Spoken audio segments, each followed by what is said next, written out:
Yes, hello. Good morning, good morning. Ayan po, Sunday na naman. So, ano bang ginagawa pag Sunday? Siyempre, magpapasalamat tayo sa ating Panginoong Diyos, ang ating Ama, na siyang lumikha. So, guys, kami ay magsisimba po ngayon at magpapasalamat sa ating Ama na nasa langit. So, yun po, sa haba-haba ng araw na ating ginugugol sa pagtatrabaho o kung anumang gawain yan.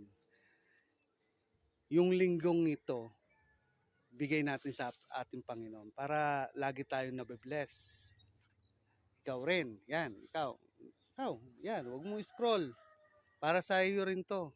Alam mo, tutusin tinatawag kita para magbalik loob ka sa Panginoon. Hindi ko to sinasabi dahil sa tingin nyo, hindi ko naranasan ang pagpapala ng Panginoon. So dati, hirap na hirap kami at wala kaming mga matulungan, wala kaming kamag-anak dito masyado. Pero ang tanging Panginoon lang hiningian ko ng nanaing sa buhay. Pero ito na ngayon, hindi naman kami nagkukulang.